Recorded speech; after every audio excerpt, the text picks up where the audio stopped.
السلام عليكم ورحمة الله وبركاته.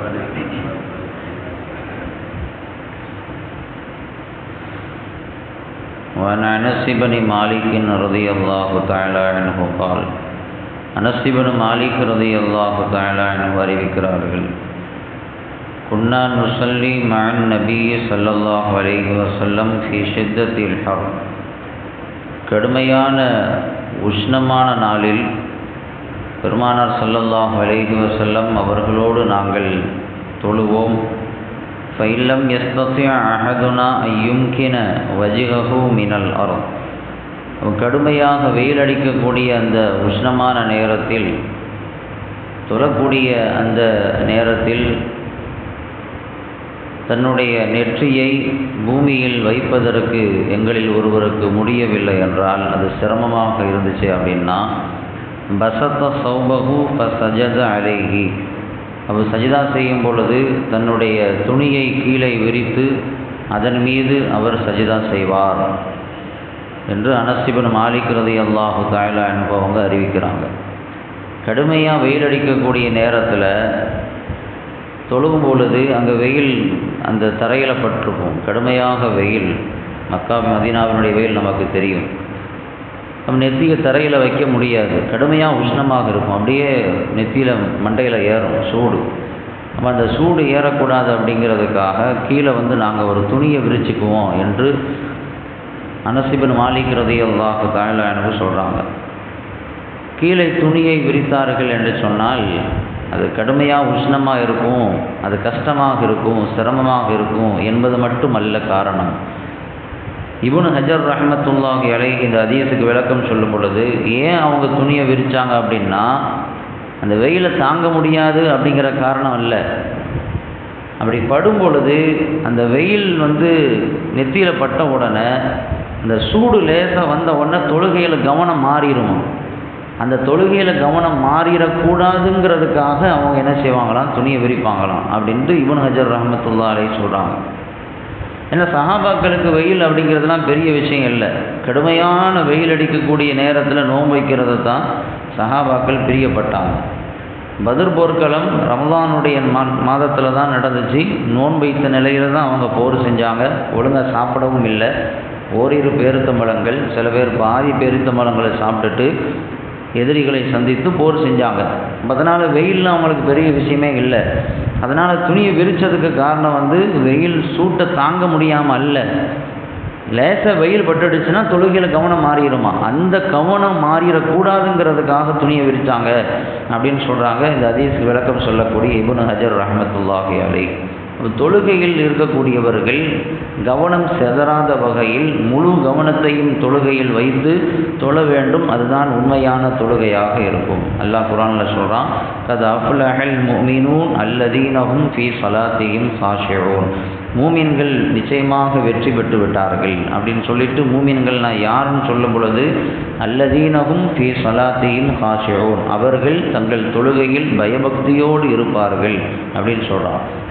தொழக்கூடியவர்கள் வெற்றி பெற்று விட்டார்கள் அப்படின்னு அவங்க அல்லாஹ் சொல்லலை. தொழுகையில் பயபக்தியோடு இருக்கக்கூடியவர்கள் வெற்றி பெற்றார்கள் அப்படிங்கிறாங்க. தொழுகை எப்படி இருக்கணும்னா பயபக்தியோடு இருக்கணும், கவனம் அங்கே தொழுகையில் இருக்கணும். அல்லாஹோடு பேசுகிறோம் என்ற எண்ணத்தோடு வேறு எந்த கவனம் உள்ளே வந்துடக்கூடாது. இன்றைக்கி நிறைய பேருடைய தொழுகை என்ன அப்படின்னா, ஆட்டோமேட்டிக் மிஷினை போல தான் இன்றைக்கி நிறைய பேருடைய தொழுகை இருக்குது. தக்பீர் கட்டிட்டா அல்ஹம் சூரா ஓதணும் அப்படிங்கிறது ஆட்டோமேட்டிக். அல்ஹம் சூரா ஓதிட்டால் துணை சூரா ஓதணும் அப்படிங்கிறது அது ஃபிக்ஸ் பண்ணிட்டாங்க. அது துணை சூரா ஓதிட்டா ஆட்டோமேட்டிக்காக ருக்கு போயிடுவாங்க. ருக்கு போயிட்டா ஆட்டோமேட்டிக்காக சமையல்லா அலிமனாவே தான் எஞ்சிருவாங்க. எஞ்சிட்டா ஆட்டோமேட்டிக்காக சஜிதாக்கு போயிடுவாங்க. ஏதோ ப்ரோக்ராம் செஞ்சு வச்ச மாதிரி ஆட்டோமேட்டிக்காக நடந்துக்கிட்டே இருக்கும்.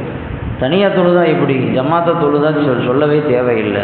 அவர் பாட்டுக்கு நிற்பார், அல்லாஹ் அக்பர் இமாம் சொன்னால் அவரும் கீழே போவார். இப்படி தான் நம்மளுடைய தொழுகை இருந்துகிட்டு இருக்கிறதே தவிர தொழுகையில் நிறைய பேருடைய கவனம் தொழுகையில் இருக்கிறதில்லை. ஆனால் உண்மையான உயிரோட்டமான தொழுகை எது அப்படின்னா, அவர்கள் தொழும் பொழுது அவருடைய கவனம் வேறு எந்த பக்கமும் போகாது, எதை பற்றியும் அவங்க சிந்திக்க மாட்டாங்க. முழுக்க முழுக்க தொழுகையில் மட்டுமே அவருடைய கவனம் இருக்கும் அப்படின்ட்டு அல்லாஹ் குர்ஆனில் சொல்கிறான். அதனால தான் தொழுகையில் கவனத்தை சிதறடிக்கக்கூடிய எந்த காரியத்தையும் இஸ்லாம் அனுமதிக்காது. தொழக்கூடிய ஒருத்தர் தொழுகிறார் அப்படின்னு சொன்னால் அவருடைய கவனத்தை மாற்றுற மாதிரி எந்த விஷயமும் பள்ளியில் வந்துடக்கூடாது, பள்ளியில் இருக்கக்கூடாது, யாரும் செய்யக்கூடாது அப்படின்னு இஸ்லாம் நமக்கு வன்மையாக கண்டிக்கிறது, அதை தெளிவாக உணர்த்துகிறது. பெருமானார் ஸல்லல்லாஹு அலைஹி வஸல்லம் அவங்க ஒரு நாள் தொழுதாங்க. அங்கே ஒரு விரிப்பு போடப்பட்டு இருந்தது. அந்த விரிப்பில் சில வேலைப்பாடுகள் செய்யப்பட்டிருந்தது, கோடுகள் டிசைன்கள்லாம் போடப்பட்டிருந்துச்சு. தொழுகை முடிஞ்சிச்சு. தொழுகை முடிஞ்ச உடனே சொன்னாங்களாம், இதுஹபு பி ஹமீசத்தி ஹாதிஹி, இந்த விரிப்பை முதல்ல எடுத்துகிட்டு போங்க அப்படின்னாங்க. என்ன யா ரசூலல்லாஹ் என்று கேட்ட பொழுது, இங்கே போடப்பட்டிருந்த அந்த டிசைன் என்னுடைய பார்வையில் பட்டுவிட்டது, லேசாக என்னுடைய கவனத்தை அது சிதறடிச்சு அப்படின்னு சொன்னாங்க. கீழே போடப்பட்டிருக்கக்கூடிய டிசைன்கள் கூட, கோடுகள் கூட, வேலைப்பாடுகள் கூட தொழுகையாளிகளுக்கு அவனுடைய கவனத்தை மாற்றுற மாதிரி இருக்கும். அந்த மாதிரியான விஷயங்கள் கூட பள்ளியில் வந்துடக்கூடாது அப்படிங்கிறதுல பள்ளிக்கு வரக்கூடியவங்க, பள்ளிகள் பொறுப்பாளர்கள் கவனமாக இருக்கணும். ரொம்ப நம்ம டிசைன்லாம் தேவையில்லை, எது தேவையோ அது மட்டும் பள்ளியில் இருந்தால் போதும். சில பள்ளிகளில் நான் பார்த்துருக்கேன், எங்கேயோ ஒரு வீடியோவில் பார்த்தேன். அந்த பள்ளி எப்படின்னா அப்படியே இயற்கை காட்சி அப்படியே சுற்றி பள்ளியில் அமைக்கப்பட்டிருக்குது. உள்ளே போய் நின்னோம் அப்படின்னு சொன்னால் அப்படியே அந்த தோட்டம் துறவுகள் அப்படியே அருவி விழுற மாதிரி அப்படிலாம் பள்ளியில் அமைச்சு வச்சுருக்குறாங்க. நின்னா அப்படியே ரம்மியமாக இருக்குது தான். ஆனால் தொழுகையாளிகள் யாருடைய தொழுகையும் கவனம் அவங்களுக்கு தொழுகையில் இருக்காது. அப்படியே தொகுதியடி தான் அந்த இயற்கை காட்சியை ரசிச்சுக்கிட்டே இருப்பாங்க. அந்த தொழுகை எப்படி அது தொழுகையாக இருக்கும்? பார்க்குறதுக்கு பள்ளி அழகாக இருக்குது, பள்ளி ரொம்ப அழகாக அமைச்சிருக்கிறாங்க. ஆனால் யாருடைய தொழுகையும் உயிரோட்டமான தொழுகையாக இருக்காது. பள்ளி என்பது தொழுகையாளிகளுடைய கவனத்தை மாற்றுற மாதிரி அங்கே எந்த விஷயம் நடக்கக்கூடாது அப்படிங்கிறதுல ரொம்ப கவனமாக இருக்கணும். ஒவ்வொரு விஷயத்தையும் மார்க்கம் நமக்கு அதை தெளிவுபடுத்துகிறது. அபூ சயீதுல் குத்ரி ரலியல்லாஹு தஆலா அன்ஹு ஒரு நாள் தொழுது கொண்டிருந்தாங்க. தொழுதுகிட்டு இருக்கும் பொழுது முன்னால் சுத்ரா வச்சுருந்தாங்க. சுத்ரா அப்படின்னு சொன்னால் தொழுகையாளி தனக்கு முன்னால் வேறு யாரும் கடந்து போயிடக்கூடாது அப்படிங்கிறதுக்காக முன்னால் வைக்கக்கூடிய ஒரு தடுப்பு. அது சுவராக இருக்கலாம், அல்லது ஒரு சின்ன உயரமான ஒரு குச்சியாக கூட இருக்கலாம். ஏதாவது ஒரு பொருளை முன்னாடி வச்சுட்டு தொழுதார் அப்படின்னா அங்கே யாரும் குறுக்க போகக்கூடாது அப்படின்னு அர்த்தம். அப்போ அப்படி வச்சுட்டு தொழுதார். ஒரு வாலிபர் என்ன செஞ்சார் அப்படின்னு சொன்னால், அவர் வச்சிருக்கக்கூடிய அந்த தடுப்புக்கு இடையில, அந்த தடுப்புக்கும் அவருக்கும் இடையில கடந்து போகிறதுக்கு முயற்சி பண்ணார். அங்கே கடந்து போகக்கூடாது.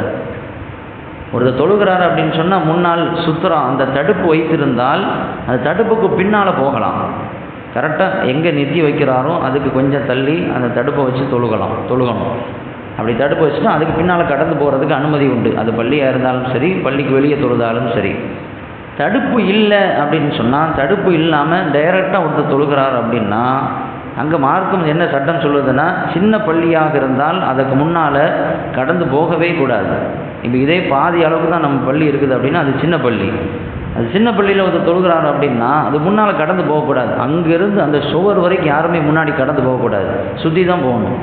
பெரிய பள்ளியாக இருந்தால் சஜிதா செய்யக்கூடிய இடத்தை தாண்டி தொழுகையாளிக்கு இடையூறு இல்லாத வகையில் கடந்து போகிறதுக்கு அனுமதி உண்டு.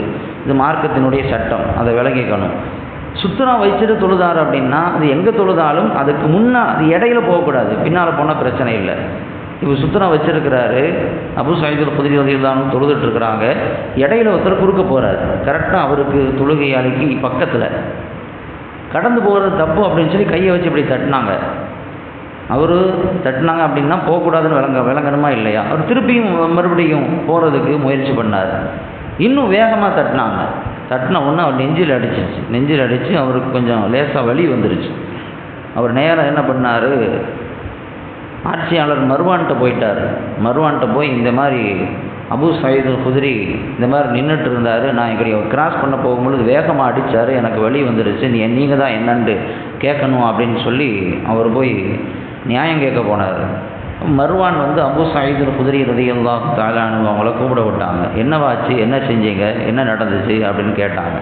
அப்போ அபூ சயீதுல் குத்ரி ரலியல்லாஹு தஆலா அன்ஹு சொன்னாங்க, நான் தொழுதுகிட்டு இருந்தேன், எனக்கு பக்கத்தில் எனக்கு இடையூறாக கடந்து போனார், அவர் கடந்து போகக்கூடாதுன்னு நான் தடுக்கிறதுக்காக கையை வச்சேன், அவர் மேலே பட்டுடுச்சு அப்படின்னு சொன்னாங்க. ஏன் அப்படி செஞ்சீங்க அப்படின்னு கேட்கும் பொழுது அபூ சயீதுல் குத்ரி ரலியல்லாஹு தஆலா அன்ஹு சொன்னார்கள், பெருமானார் ஸல்லல்லாஹு அலைஹி வஸல்லம் அவர்கள் எனக்கு சொல்லியிருக்கிறார்கள், இதா ஸல்லா அஹதுக்கும் இலா ஷைஇன் யஸ்துருஹு மினன் நாஸ், ஒரு முன்னாடி தடுப்பை வைத்து கொண்டு ஒருவர் தொழுது கொண்டு இருக்க, ஃபராத அஹதுன் எஜிதாஸ பைன யதைஹி, அதற்கு முன்னால் ஒருவர் கடந்து போவதற்கு ஒருவர் முயற்சித்தால் ஃபல் யதுஃபஅஹு அவரை தட்டிவிடட்டும், கடந்து போகாமல் தடுக்கட்டும். ஃபைன் அபா இல்லை அதை மீறியும் அவர் வந்தார் அப்படின்னு சொன்னால் ஃபல் யுகாத்திலுஹு மீண்டும் அவரை தடுத்து அவரை உள்ளே வர முடியாத அளவுக்கு பண்ணட்டும். ஏன்னா இன்னமா ஹுவ ஷைத்தானுன் தொழுகைக்கு இடையில் ஒருத்தர் குறுக்க போகிறார் அப்படின்னா நிச்சயமாக அவர் ஷைத்தானாக இருக்கும் அப்படின்னு பெருமானார் ஸல்லல்லாஹு அலைஹி வஸல்லம் சொன்னாங்க. அதனால் குறுக்க போனதுனால நான் தட்டி விட்டேன் அப்படின்னு சொல்லி அபூ சயீத் அல் குத்ரி ரலியல்லாஹு தஆலான்னு சொன்னாங்க. தொழுது கொண்டு இருக்கிற பொழுது இடையில குறுக்க போகக்கூடாது அப்படின்னு சொல்லப்பட்ட காரணம் என்னென்னா அது தொழுகையாளிகளுடைய கவனத்தை அது சிதறடிக்கும். அப்போ தொழுகையாளியினுடைய கவனம் சிதற மாதிரி பள்ளியில் எந்த காரியமும் நடக்கக்கூடாது அப்படிங்கிறது இங்கே கவனிக்க வேண்டிய செய்தியாக இருக்கிறது. அல்லாஹ் ரப்புல் ஆலமீன் தொழுகையில் கவனத்தோடு தொழுவதற்கும் பிறருடைய கவனத்தை சிதறடிக்கிற மாதிரி எந்த காரியமும் நாம் செய்துவிடாமல் அல்லாஹ் பாதுகாத்து அருள் புரிவானாக. வா அல்ஹம்துலில்லாஹி ரப்பில்